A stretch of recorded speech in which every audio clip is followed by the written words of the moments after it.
Okay, this video is on the spa, so make sure when you are not using the spa that you pull the gate across and put the latch down, just so that no children can find their way in here.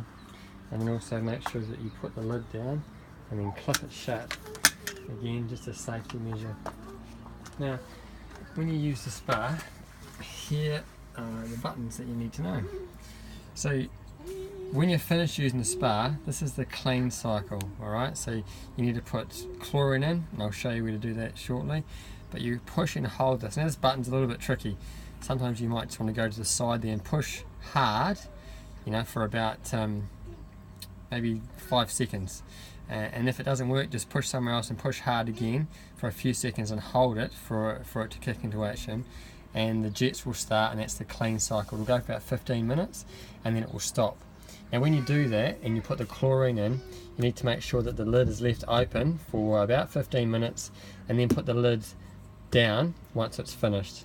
Okay, so when you put the chlorine in, if you leave the lid down, it's not good because the chlorine evaporates and it can ruin the lid. So make sure you lift the lid up, please, when you put the chlorine in.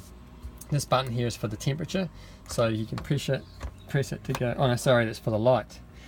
Press it on, and then it has different light cycles that it goes through. We don't really use that. This is for the temperature. So it's on about 37 degrees at the moment, which is quite a nice temperature because it's the temperature of your skin, and it can go hotter. It can go up to about 40 degrees by pressing that button there. We just keep it on about 37, but it's up to you. Alright, so we open it up now. Take a look inside. Now when you open the lid, it's a good idea to make sure that you just gently lower it down, like so. If you want to use the jets, then just over the far side there, just press the jet 1, and you've also got the lights that will come on and off as well. You can use those.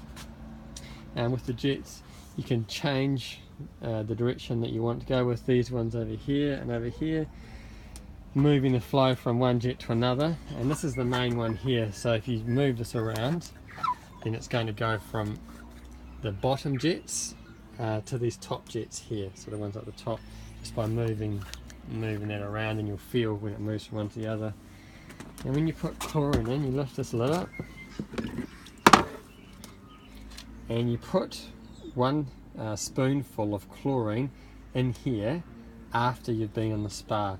Now if there's been a few of you in there, let's say there's been more than 3 people in there, or you've been there for a while, then put 2 to 3 spoons of the chlorine in there.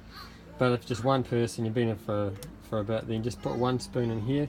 Once it's on the clean, put it on the clean cycle like I showed you before. Press the clean button, the water will start, the jets will start coming on, and you put the chlorine in here, and then just put back on.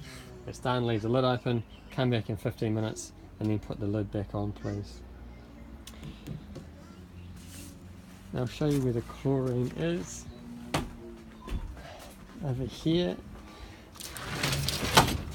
you'll see the chlorine, so you'll use this here, and this is the type of spoon I'm talking about, so it's like a tablespoon. So you'd put say 1 to 2 spoons of that in, and you can always check with one of these indicators if the level is right. So you want it to be in this area here, or up here is fine as well. It's just going to kill off any of the bacteria that's in the spa pool. And that's all you really need to worry about with these 3 things. Put your chlorine in, and you can check it with this level here. And you can check it before you get in if you want. If it's a bit low, then you can put some chlorine in there, and it's still safe for you to get in. If you wait for probably say half an hour afterwards, or even 15 minutes will be fine. Once the chlorine is dissolved, you can get in, but again, put it in after you've finished.